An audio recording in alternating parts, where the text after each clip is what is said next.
If you feel like your diagnosis has taken control of your future, this episode will give you the specific lifestyle shifts that research consistently links to lower inflammation, stronger resilience, and better recovery outcomes, no matter where you're starting. You've been told it's incurable, but here at Renegade Remission, we believe in rewriting the story. If you're facing a terminal or chronic illness, you are not alone. I'm Eleni Welch, certified nutritionist, and each week I share healing strategies and remission stories to help you take control of your health, feel better, and rediscover hope. Welcome back to Renegade Remission. By the end of this episode, you'll understand the daily habits that repeatedly show up in people who stabilize or improve despite serious illness, learn how these habits directly influence inflammation, immunity, and cellular repair, and hear a real clinical case where coordinated lifestyle changes were associated with measurable cognitive improvement in an Alzheimer's case. Stay until the end. You'll walk away with a clear, compassionate checklist you can begin using today without perfectionism and without overwhelm. When someone receives a serious diagnosis, whether it's cancer, autoimmune disease, neurodegeneration, Alzheimer's, ALS, MS, heart disease, or something that feels harder to define, they're often pulled towards two extremes. One extreme is that nothing outside of medication or conventional medicine will matter, that the trajectory is fixed and unchangeable. The other extreme is that everything must change immediately, that healing requires a complete life overhaul that feels overwhelming before it even begins. But the truth lies somewhere in between. Over decades of research across many different conditions, scientists have repeatedly observed that certain lifestyle factors influence biological pathways shared by nearly all chronic diseases. These factors affect inflammation, metabolic stability, immune regulation, mitochondrial function, and nervous system balance, which form the underlying foundation where health either stabilizes or deteriorates. Healing is rarely about doing everything. That can become overwhelming and stressful, which is unproductive. Instead, it is about supporting the conditions under which the body functions best. And before we explore those conditions, I want to begin with a real clinical story that illustrates how meaningful these shifts can be. This is a case of cognitive improvement in early Alzheimer's through multi-factor lifestyle intervention. In 2014, neurologist Dale Bredesen and colleagues published a small case series describing patients with early cognitive decline who participated in an intensive lifestyle program targeting metabolic health,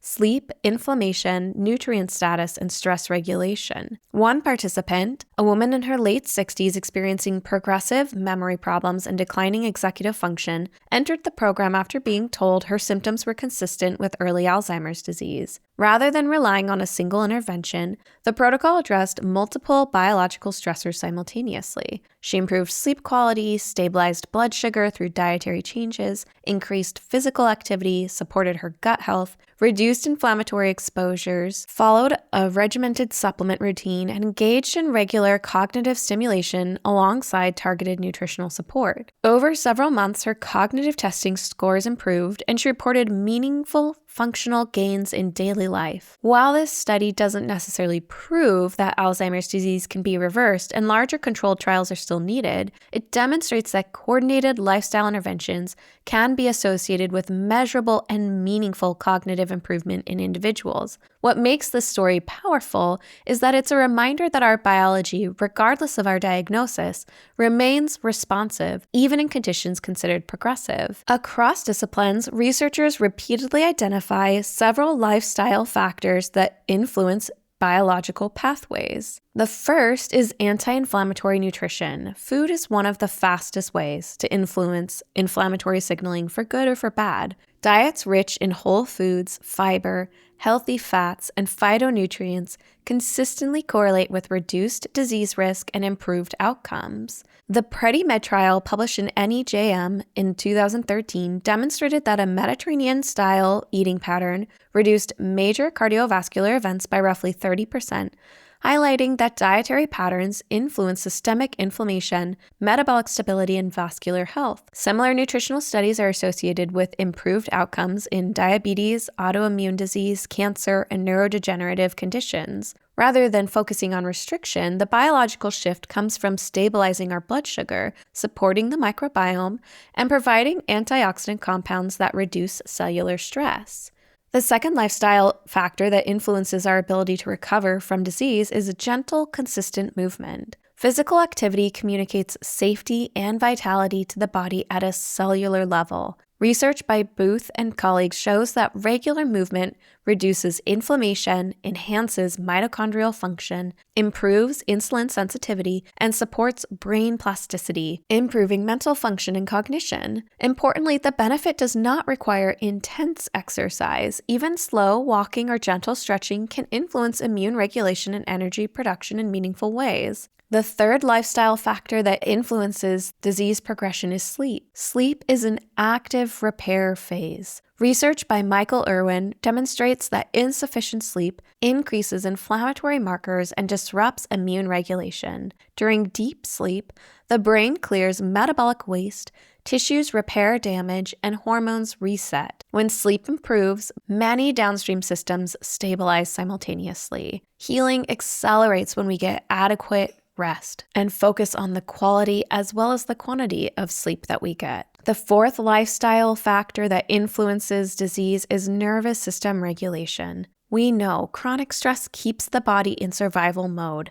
It prioritizes short-term defense over long-term repair. Studies on the relaxation response show that even brief daily practices such as meditation or slow, controlled breathing can shift gene expression related to inflammation and mitochondrial function. The idea is not to try to eliminate stress from life, that's impossible, but to change how our body processes and perceives it. A regulated nervous system creates the physiological conditions required for healing processes to turn back on. The fifth factor that influences disease progression is gut health. The microbiome influences immune signaling, metabolism, even mood regulation. Lynch and Peterson's NEJM review describes how microbial imbalance is linked with chronic inflammatory diseases across organ systems, supporting gut diversity and health through fiber-rich foods, fermented foods, and reducing ultra-processed food intake often leads to improvements that extend far beyond digestion,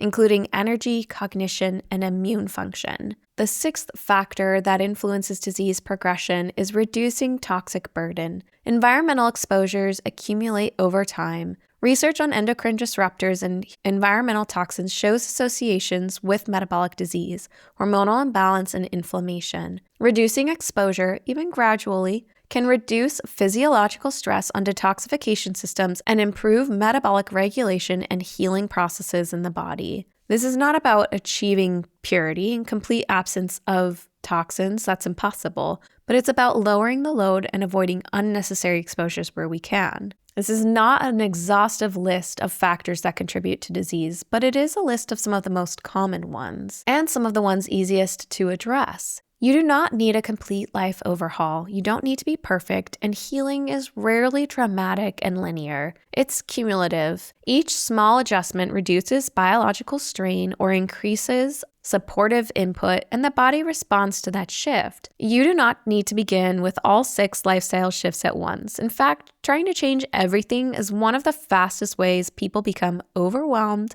discouraged, and stop entirely. Instead, choose 1 or 2 of these starting points and treat them as gentle experiments, ways of giving your body new information rather than testing your willpower. The first thing you could begin today is to add 1 anti-inflammatory food. Rather than focusing on removing foods immediately, begin by adding something your body can build from. Choose 1 nutrient-dense addition that feels realistic, a handful of berries with breakfast, leafy greens blended into a soup or smoothie, olive oil drizzled over vegetables, a serving of fatty fish, or a small handful of nuts. Why this works biologically is simple. Anti-inflammatory foods deliver fiber, polyphenols, and healthy fats that calm inflammatory signaling and support the gut microbiome. When you focus on adding rather than subtracting, your body receives nourishment without triggering feelings of restriction or deprivation. Start small and be consistent because consistency matters more than quantity. The second thing you could begin today is to introduce gentle movement that feels supportive, not exhausting. If exercising has in the past felt intimidating or impossible,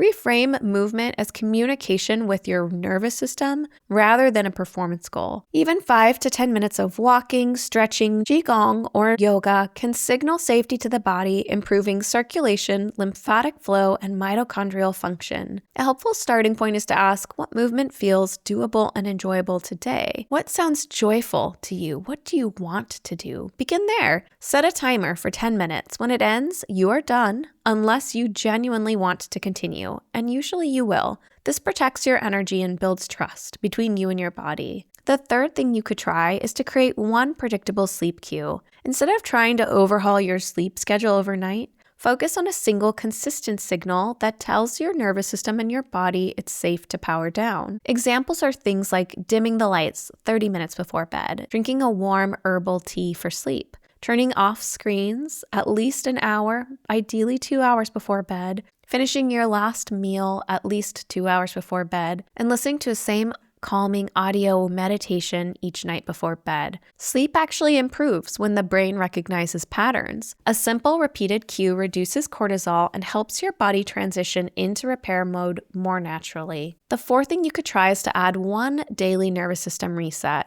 Healing requires periods where your system is not in survival mode, so we need to learn to turn off the fight or flight response and engage in the rest and repair response. Choose one practice that lowers that sympathetic activation, whether it's slow exhale breathing, humming, prayer, gentle meditation, or simply placing a hand on your heart and breathing slowly for 2 minutes. Research shows that even brief relaxation practices can shift inflammatory gene expression. But more importantly, they teach your body that safety exists in your day and it can calm down and begin to focus on repairing. The fifth thing you can do is reduce one source of toxic load. You don't need to eliminate everything at once. Instead, look at your environment and choose one small swap. Whether it's switching to filtered water, replacing a fragrance product, storing food in glass instead of plastic, or increasing your fresh air exposure by getting outside. Each reduction lowers cumulative stress on detox pathways. The goal is progress, not perfection. Choose one of these steps, practice it for 7 days, then reassess how your body feels. When you feel ready to move on, choose the next thing that feels like it's calling your attention. Lifestyle changes create the environment in which healing becomes more possible. Your body responds best when it is given consistent signals of safety, nourishment, and stability. And the most encouraging truth is this: those signals can begin with one small step today. Stay tuned for our next episodes as I share more nutrition and lifestyle changes like these. And until then, go be renegades.